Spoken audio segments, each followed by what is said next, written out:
Hello साथियों, आप सभी को मेरा प्यार भरा नमस्कार। कैसे हैं आप? उम्मीद करता अच्छे होंगे। आप लोग का पढ़ाई लिखाई खूब बढ़िया चल रहा होगा। अगर आप भी बिहार बोर्ड मैट्रिक परीक्षा 2026 में एग्जाम दीजिएगा हिंदी का, तो यह क्लास आपके लिए महत्वपूर्ण होने वाला है। अगर आपका भी एग्जाम है 17 फरवरी का हिंदी का बिहार बोर्ड का, तो यह क्लास आपके लिए महत्वपूर्ण होने वाला है, क्योंकि हम लोग पढ़ने वाले हिंदी का 50 क्वेश्चन। ठीक है, यह प्रश्न आपको 17 फरवरी को 100% देखने को मिलेगा। ठीक है, तो आप लोग क्लास को लास्ट तक जरूर देखिएगा। क्लास बनाए तो क्लास को लाइक कर दे, अपने दोस्तों को भी शेयर कर दीजिए, चैनल को जरूर सब्सक्राइब कर लीजिए। देखिए, अपना दोस्तों को जरूर शेयर कर दीजिए, जो भी आपका एग्जाम दे रहा है उसको शेयर कर दीजिए, क्योंकि आप वह भी क्लास को देख लेगा।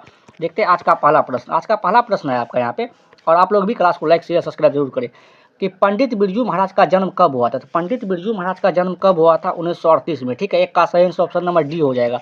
देखते हो 2 नंबर प्रश्न। देखिए, आपको सिर्फ आंसर देखते रहना है। ठीक है, 2 का प्रश्न है आपका यहाँ पे कि साबर दरिया किस भाषा के सफल कहानीकारक है। तो साबर दरिया किस भाषा के सफल कहानीकारक है? राजस्थानी। ठीक है, 2 का सही आंसर ऑप्शन नंबर डी होगा। देखते हैं 3 का प्रश्न। देखिए, 3 का प्रश्न है आपका यहाँ पे कि जित जित में मैं निरखत हूँ पाठ की विधा है। तो जित जित में मैं निरखत हूँ पाठ की विधा कौन सी विधा है? बताइए, या कौन सी विधा? साक्षात्कार है। 3 का सही आंसर ऑप्शन नंबर ए हो जाएगा। देखते हैं 4 का प्रश्न। देखिए, आपको सिर्फ आंसर देखते रहना है। 4 का प्रश्न है कि रंगम्पा कौन था? रंगम्पा कौन था?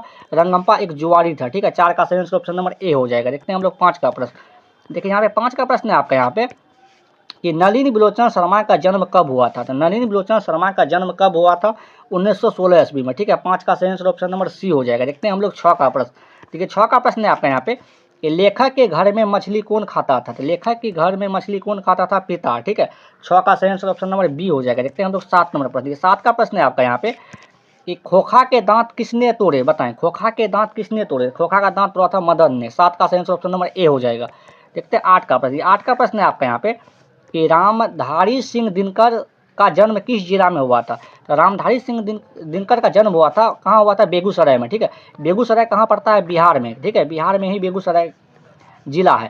तो 8 का सही आंसर ऑप्शन नंबर सी हो जाएगा। देखते हैं हम 9 का प्रश्न। 9 का प्रश्न है आपका यहाँ पे कि बाबा साहब भीमराव अम्बेडकर का जन्म किस राज्य में हुआ था। तो बाबा साहब भीमराव अम्बेडकर का जन्म हुआ था मध्य प्रदेश में। मध्य प्रदेश, महू मध्य प्रदेश। ठीक है, महू मध्य प्रदेश में 14 अप्रैल 1891 ईस्वी को। 9 का सही आंसर ऑप्शन नंबर बी होगा। देखते हैं हम लोग 10 का प्रश्न। 10 का प्रश्न है आपका यहाँ पे कि राजशाही कहाँ थी। तो राजशाही कहाँ था? राजशाही कहाँ था? सोवियत रूस में। ठीक है, 10 का सही आंसर ऑप्शन नंबर ए हो जाएगा। देखिए, अगर आप यहाँ तक आए तो क्लास को लाइक भी करें, अपने दोस्तों को भी शेयर करें, चैनल को जो सब्सक्राइब करें, क्योंकि आप दोस्त को भी शेयर कर दीजिए ताकि वह भी क्लास को देख लेगा। सही आंसर वह भी देख लेगा। देखिए, 11 का प्रश्न है आपका यहाँ पे कि हजारी प्रसाद द्विवेदी द्वारा रचित पाठ है। तो हजारी प्रसाद द्विवेदी द्वारा रचित पाठ कौन सा है? नाखून क्यों बढ़ते हैं। ठीक है, 11 का सही आंसर ऑप्शन नंबर ए हो जाएगा। देखते हैं हम लोग 12 का प्रश्न। 12 का प्रश्न है आपका यहाँ पे कि अवेन्यू किस देश में स्थित है। अवेन्यू किस देश में स्थित है? फ्रांस में। ठीक है, 12 का सही आंसर ऑप्शन नंबर बी हो जाएगा। देखते हैं हम लोग 13 का प्रश्न। 13 का प्रश्न है आपका यहाँ पे कि विद्यालय की संधि विच्छेद है। तो विद्यालय की संधि विच्छेद क्या होगा? तो विद्यालय का संधि विच्छेद होगा विद्या जोड़ आल। 13 का सही आंसर ऑप्शन नंबर ए हो जाएगा। देखते हैं हम लोग 14 का प्रश्न। 14 का प्रश्न है आपका यहाँ पे कि संधि के कितने भेद हैं। तो संधि के कितने भेद होते हैं? 3 भेद होते हैं। 14 का सही आंसर ऑप्शन नंबर ए हो जाएगा। देखते हैं हम लोग 15 का प्रश्न।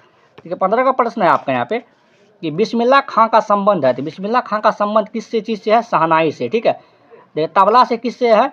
आप लोग बिरजू महाराज का। ठीक है, तबला से था। 15 का सही आंसर ऑप्शन नंबर डी हो जाएगा। देखते हैं हम लोग 16 का प्रश्न। 16 का प्रश्न है आपका यहाँ पे लेखक अपने पिता से क्या मंगवाना चाहता था। लेखक अपने पिता से क्या मंगवाना चाहता था? क्या कौन चीज़? मछली। ठीक है, 16 का सही आंसर ऑप्शन नंबर डी हो जाएगा। देखते हैं हम लोग 17 का प्रश्न। 17 का प्रश्न है आपका यहाँ पे कि सेन साहब की कार की कीमत है। तो सेन साहब की कार की कीमत कितना था? 7,500। ठीक है, यानी कि 7500 रुपया। अगर रुपया में रहेगा तो 7500 होगा। ठीक है, 7,500 इसी को बोला जाता है। 17 का सही आंसर ऑप्शन नंबर ए होगा।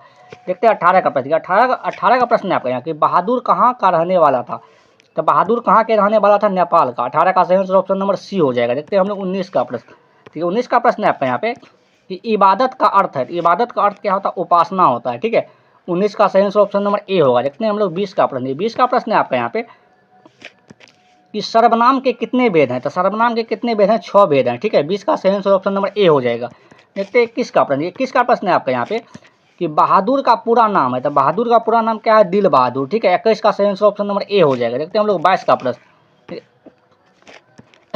22 का प्रश्न है आपका यहाँ पे द्वितीय विश्व युद्ध में परमाणु बम किस पर गिराया गया।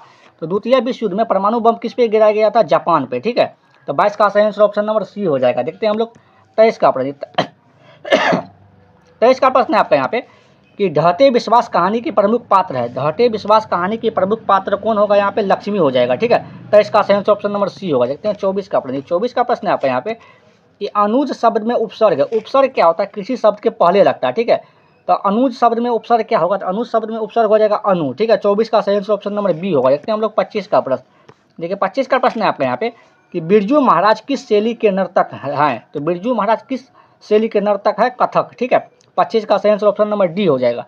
देखिए अगर आप यहाँ तक आ गए तो क्लास को लाइक भी करें, अपने दोस्तों को भी शेयर कर दीजिए ताकि आपका दोस्त भी क्लास को देख लेगा, और चैनल को जरूर सब्सक्राइब कर लीजिए आप लोग, ठीक है। देखते हैं हम लोग 26 का प्रश्न। 26 का प्रश्न है आपका यहाँ पे कि दक्षिण अफ्रीका से गांधी जी भारत कब लौटे। दक्षिण अफ्रीका से गांधी जी भारत कब लौटे थे, 1915 में, 9 जनवरी 1915 को। 26 का सही आंसर ऑप्शन नंबर बी हो जाएगा। देखते हैं हम लोग 27 का प्रश्न। 27 का प्रश्न है आपका यहाँ पे कि हाथ खाली होना मुहावरे का अर्थ है। तो हाथ खाली होना मुहावरे का अर्थ क्या है, पैसा न होना। 27 का सही आंसर ऑप्शन नंबर सी हो जाएगा। देखते हैं हम लोग 28 का प्रश्न। 28 का प्रश्न है आपका यहाँ पे कि कमर कसना मुहावरे का अर्थ है। तो कमर कसना मुहावरे का अर्थ क्या होता है, तैयार होना, ठीक है। 28 का सही आंसर ऑप्शन नंबर बी हो जाएगा।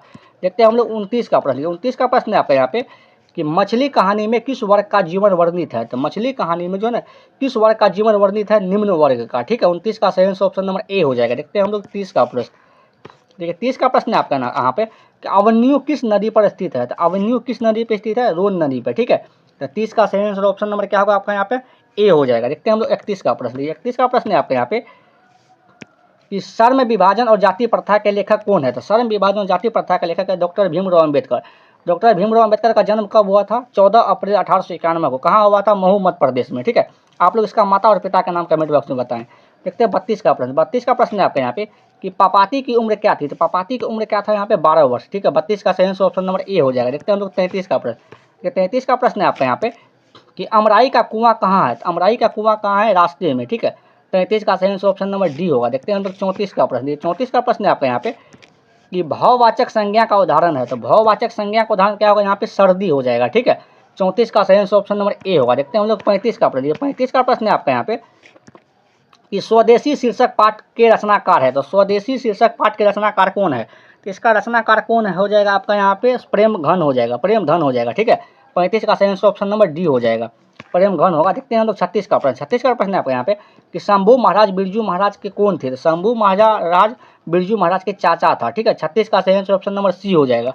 देखते हैं हम लोग 37 का प्रश्न। 37 का प्रश्न है आपका यहाँ पे विनोद कुमार शुक्ल किस कृषि विश्वविद्यालय में एसोसिएट प्रोफेसर थे, बताएं। कि विनोद कुमार शुक्ल किस कृषि विश्वविद्यालय में एसोसिएट प्रोफेसर थे। किस विश्वविद्यालय में था, इंदिरा गांधी, ठीक है। 37 का सही ऑप्शन नंबर सी होगा। देखते हैं 38 का प्रश्न। 38 का प्रश्न है आपका यहाँ पे कि बिस्मिल्लाह खां के बचपन का नाम था। तो बिस्मिल्लाह खां के बचपन का नाम क्या था, अधीरुद्दीन, ठीक है। 38 का सही आंसर ऑप्शन नंबर बी हो जाएगा। देखते हैं हम लोग 39 का प्रश्न। 39 का प्रश्न है आपका यहाँ पे कि काफी किसका पाठशाला है, बताए। काफी किसका पाठशाला है, काशी होगा, सॉरी यहाँ पे काफी लिखा गया, काशी होगा, ठीक है। यहाँ पे टाइपिंग मिस्टेक है। काशी किसकी पाठशाला है, तो काशी किसकी पाठशाला है, संस्कृति की, ठीक है, संस्कृति की। 39 का सही आंसर ऑप्शन नंबर ए हो जाएगा।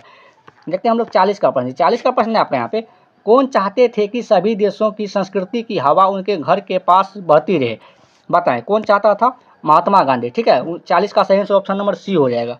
देखते हैं 41 का प्रश्न। 41 नंबर प्रश्न है आपका यहाँ पे कि हलकारे, हलकारे का अर्थ है। हलकारे का अर्थ क्या होता है, हल जोतने वाला, ठीक है। हलकारे का अर्थ क्या होता है, हल जोतने वाला। 41 का सही आंसर ऑप्शन नंबर सी होगा। देखते हैं हम लोग 42 का प्रश्न। 42 का प्रश्न है आपका यहाँ पे कि द का उच्चारण स्थान है। द का उच्चारण स्थान क्या होगा, यहाँ पे दंत हो जाएगा, ठीक है, दंत होगा। 42 का सही आंसर ऑप्शन नंबर सी हो जाएगा। देखते हैं हम लोग 43 का प्रश्न। 43 का प्रश्न है आपका यहाँ पे कि नजम्मा मंगम्मा की कौन थी। नजम्मा मंगम्मा की कौन था, बहू था, कौन था, बहू। 43 का सही आंसर ऑप्शन नंबर डी हो जाएगा। देखते हैं हम लोग 44 का प्रश्न। 44 का प्रश्न है आपका यहाँ पे कि निम्नलिखित में कौन शुद्ध शब्द है। तो निम्नलिखित में से कौन सा शुद्ध शब्द है, देखिए यहाँ पे देवनागरी, ठीक है। देवनागरी शुद्ध शब्द है, या बाकी सब क्या है, अशुद्ध है, ठीक है। तो 44 का सही आंसर ऑप्शन नंबर ए हो जाएगा। देखते हैं हम लोग 45 का प्रश्न। 45 का प्रश्न है आपका यहाँ पे कि किसके बिना प्राणी को मुक्ति नहीं मिलती है। किसके बिना प्राणी को मुक्ति नहीं मिलती है, किसके बिना, गुरु ज्ञान के बिना, ठीक है। 45 का सही आंसर ऑप्शन नंबर सी हो जाएगा। देखते हैं हम लोग 46 का प्रश्न। 46 का प्रश्न है आपके यहाँ पे कि संतु मछली लेकर क्यों भागा था। संतु मछली लेकर क्यों भागा था, कुएं में डालने के लिए, ठीक है, ताकि मछली मर न जाए। 46 का सही आंसर ऑप्शन नंबर ए हो जाएगा। देखते हैं 47 का प्रश्न। 47 का प्रश्न है आपके यहाँ पे कि नदी के द्वीप किस कवि की रचना है, बताएं। नदी के द्वीप किस कवि की रचना है। नदी का द्वीप किस कवि की रचना है, यहाँ पे सचिदानंद हीरानंद वात्स्यायन को, ठीक है। 47 का ऑप्शन नंबर डी हो जाएगा। देखते हैं हम लोग 48 का प्रश्न। 48 का प्रश्न है आपके यहाँ पे जिंदगी और जोंक किस लेखक की रचना है। तो जिंदगी और जोंक किस लेखक की रचना है, अमरकांत का, ठीक है।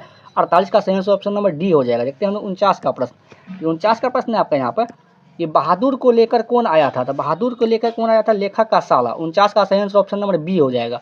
देखते हैं हम लोग 50 का प्रश्न। ये 50 का प्रश्न है आपका यहाँ पे कि पंडित बिरजू महाराज किस घराने के वंशज थे। तो पंडित बिरजू महाराज किस घराने के वंशज थे, लखनऊ घराने का। तो 50 का सही आंसर ऑप्शन नंबर डी होगा। यह आज का आखिरी प्रश्न था। ठीक है, अगर आप यहाँ तक आ गए तो क्लास को लाइक कर लीजिए, अपने दोस्तों को भी शेयर कर दीजिए और चैनल को जरूर सब्सक्राइब कर लीजिए इसी तरह क्लास देखने के लिए। आज के लिए इतना ही, मिलते हैं अगले क्लास में। Thank you.